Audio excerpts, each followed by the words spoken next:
Deep within the heart of the Nordic region of Eastern Europe is the country known to all as Sweden. Risen from the land is the powerful Christian progressive metal band known to all as Pantocrator. At the forefront of Pantocrator is their frontman and lead screamer, Carl Wolfertson, bellowing fire and brimstone with the power of Almighty God. Carl belches mesmerizing lyrics in such a fashion that it brings glory to the Lord. But what you might not realize is that there is a polite and prudent side of Carl, as he is an astute man of great intelligentsia, and we care so deeply about his opinions, primarily because, well, he's a dear friend of freaks of the vine, as he himself is what we call a fellow freak. And this is now our segment entitled Deep Thoughts with the Swede. What is the Swedish view on America? I know that's a broad question, but that's a broad question. The thing is, I think the Swedish view of America is, ambivalent. It's two-sided. It's a paradox. So it's kind of looking up to and looking down at. Oh, that's a good point. Envy and contempt at the same time, and also defiance and dependence. And I'm going to break this down. So let's start with it. Are you aware of the fact that the fourth of Sweden moved to America in the 1800s? I am a little bit more familiar with that than maybe some are. Would you kind of share that? Yeah. So we had a problem with feeding ourselves, and we also had a problem with freedom of religion. So around 25% of the Swedish populations went to America. And and I think since that made America, like in the mind of the Swede, the land of promise, the land of opportunity, a new beginning and all that stuff. And then after World War II, I think, you were the people at the helm of the Cold War. You were, the flagship of the Western countries, and we are fed with American culture. Sure. All of our lives. Yeah. American movies, American music, American everything. So that's the positive side. But then at the same time, we kind of view you as imperialistic, world police, and I think we are astonished with how much poverty there is in America, even though it's such a wealthy country. Mm-hmm. So like people living in trailers, for example, we do that on vacations for fun. It's not something you do out of necessity. That's an interesting point of view. I want to jump in there. And it seems like it's totally normal that you're like live in a trailer park. Well, it's funny. And I think to us, it's a mystery. No, I agree with you. I want to jump in there because I have a brother of mine who's once said, America is the greatest country to be poor in. And he's not wrong. But okay, so obviously the problems and the greatness of anything in the world is more visual now. It's more accessibly visual now. Yeah. We can see what we want to Google or anything else. So I think our homeless problem has gotten out of hand, especially visually. It's always been a problem. but it's never been this bad of a problem. And then at the time it's happening it's more visible. And I think a lot of it, we could go down a lot of rabbit trails as to how we got here. And a lot of that has to do with politics. So, a lot of it has to do with care, right? And I think one thing that puzzles Swedish people is how you landed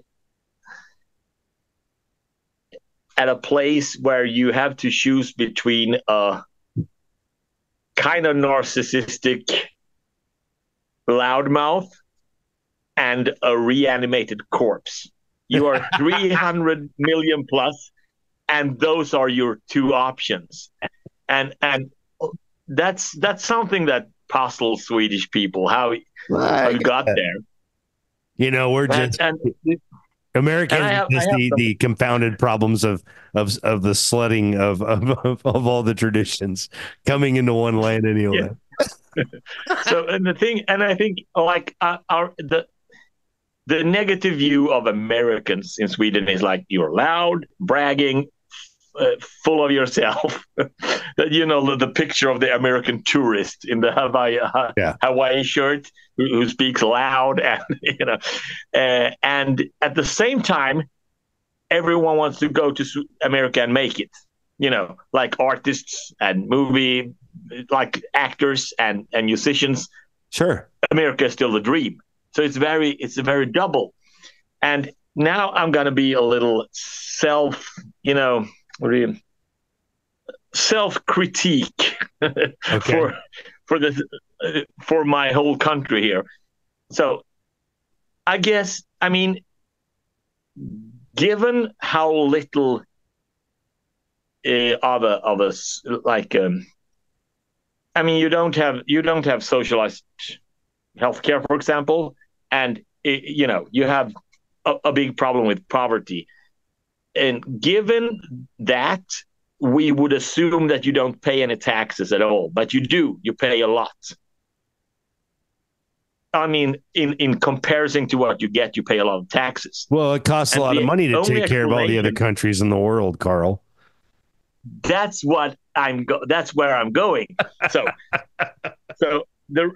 I guess the reason for you paying a lot of taxes and still not getting a lot of care for yourselves is because you throw all your money into the big hole of the military. So we can't. So on the one side, and not just Swedish people, European people criticize you for your lack of a social network or whatever. But then we want you to have our backs.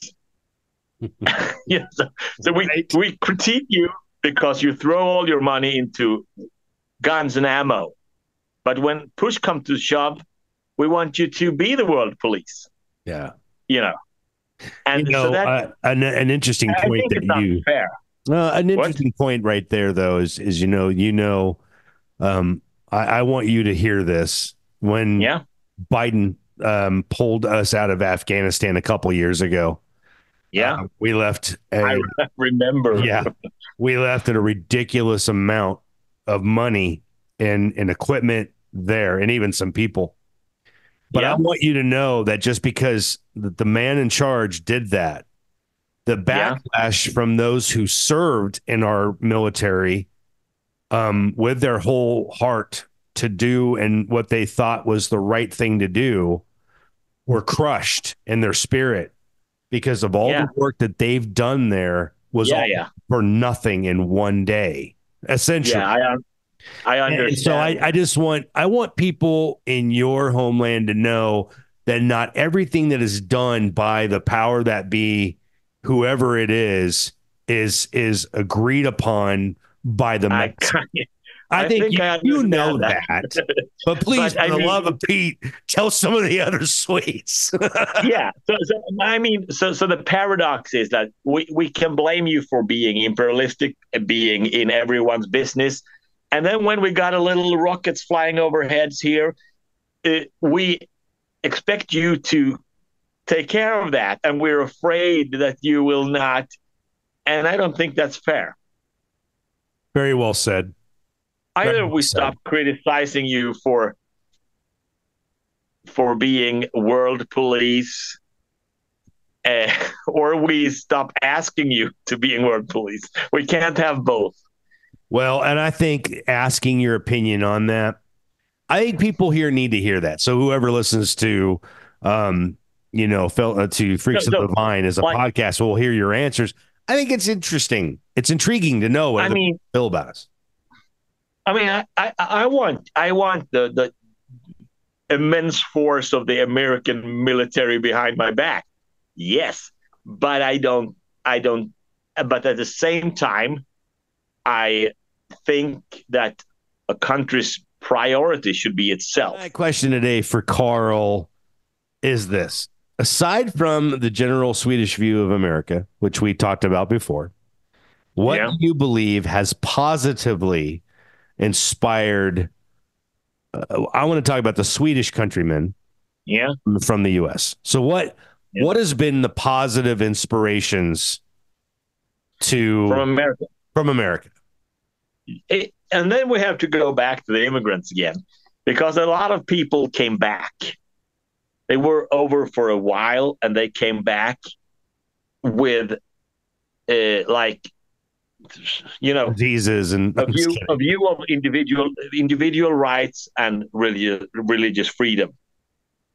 We kind of got that back from you, and I think that's a really good insight. They're really positive, because one thing that I've understood, after a while, is that the term conservative is very weird, because it doesn't really say what it means. It means you want to conserve something, right? Mm-hmm. So, but what you want to conserve were extremely revolutionary thoughts at the time of everyone's, like, there's not levels of people. Everyone is equal. I mean, in value, like theologically, right? Right. And so what is conservative today in America would, at the same time, back when those thoughts were, when those thoughts gave rise to America, that would be very revolutionary and liberal in Sweden at the time, because we had a society with levels, like, you got the nobles and you got the, so. Okay. So we had to what do you call it? Reform for another 100 years before we were reaching the point that you want to conserve, right?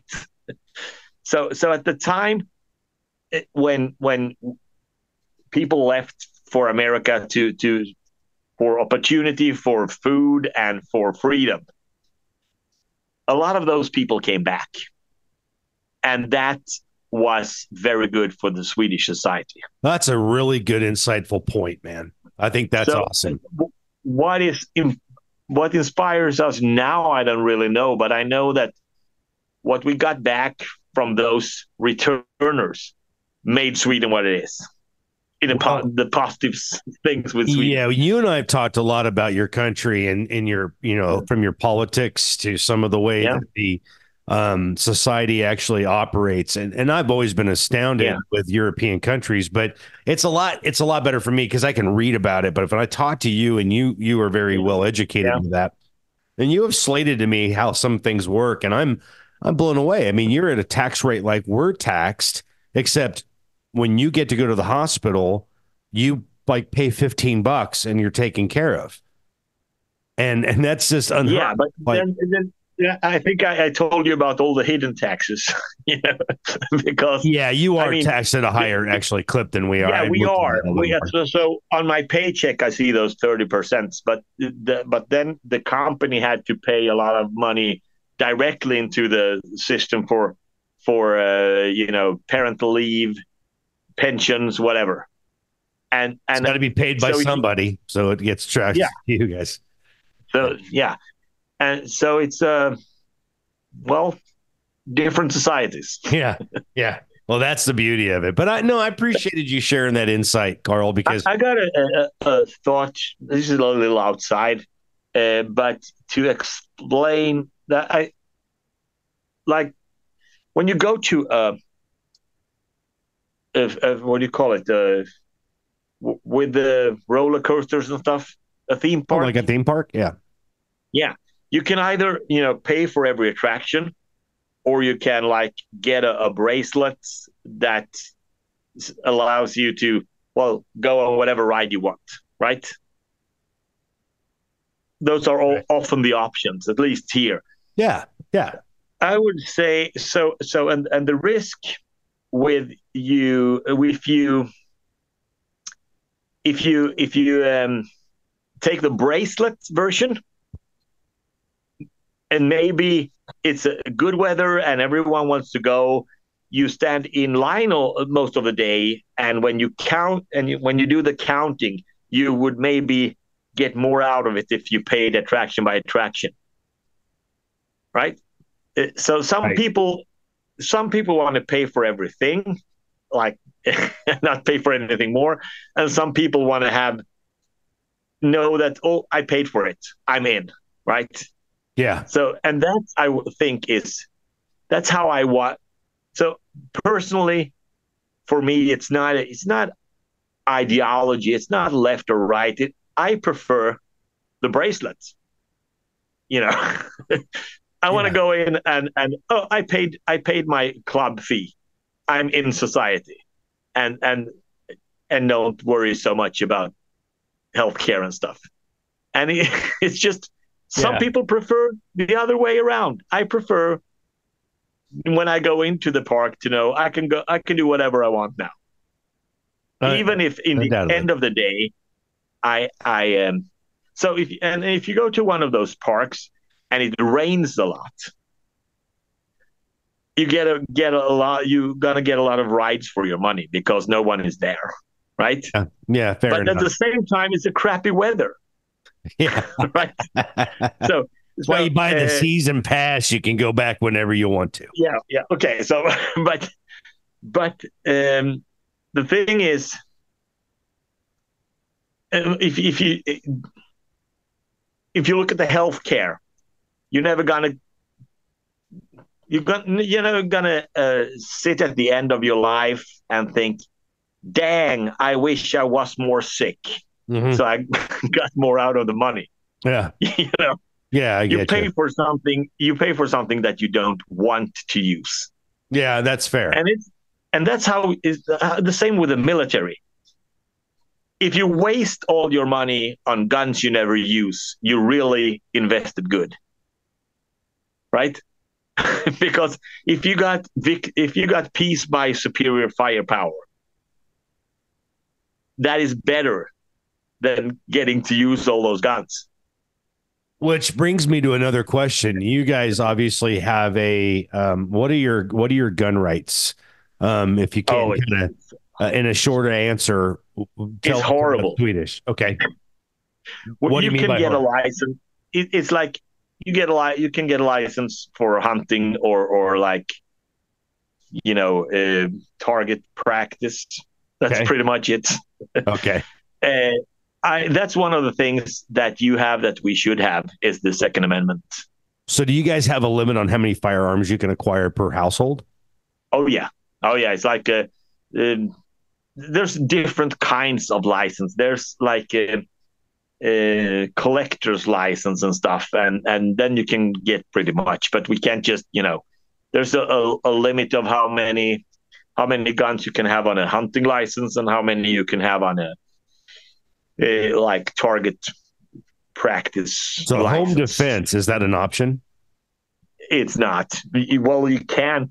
Of course you can use your hunting gun to protect your home, but it's not. You cannot if you try to get a license for home defense. You're probably not going to get a license. So let me ask you. So if somebody is trying to break into your home and you use your hunting weapon to protect your family and you kill them, are you going to prison for that? Well, that's up to the court. There was a case a few years ago with a guy who shot someone, and he got off. He was like shooting, like opening the door and just firing a scatter gun. It was some people who were harassing his son, and they just came back and came back and came back, and finally he snapped. And he did not go to prison, but maybe they took his guns. I don't know. But so, and then you hear of other cases that is like, you really should have got off, but you didn't. So it's I guess. Okay. Yeah, that's good to know. Very much up to the court. There was a case this was not a shooting issue, but there was it was a criminal guy, and there was a conflict around drugs and territory. And they climbed up to the third floor or whatever, and broke into his bedroom, and he killed him with a knife. And he got off because he was attacked in his home, and he was protecting himself with whatever he got there. And I heard about it on the radio, and they were, so what did he get? Did he get like manslaughter? No. What did he get? Whatever it's called. And then no. Well, what did he get? Well, drug offense, because he had drugs at home. Right. So he got punished, but not for defending himself with the knife. Wow. Okay. But it's so different because depending on who is the judge. Question today for Carl is your view of American politics. What sticks out to you as to who and what is good or corrupt? Would you mind sharing that from the Swedish perspective? Yeah, well, it's from my perspective, probably. Okay, fair. But I think you're the Swede, so there you go. Yes, because I'm a unique Swedish person. You're very. I think I'm more American in my views. Yeah, you really are. Yeah. You study a lot. And so I know that getting to know you have really relinquished to me the fact that you understand a lot more about us than maybe some people in America understand. But with that, so the Bill of Rights, go for it. And those, what is good, what's really good with America is the Bill of Rights. And that there's a lot of people who still understand the value of that. Absolutely. And is not willing to compromise. That's what's good. What's bad, I think, is that you have painted yourself into a corner with your two-party system, where I would say most Americans do not vote for something but against something. That's a really good perspective. So I heard someone say that Trump did not win the 2016 election. Hillary lost it. and Trump and Biden did not win the 2020 election. Trump lost it. And I think there's some truth to that. That you have to throw your vote in the general direction just to stop something else.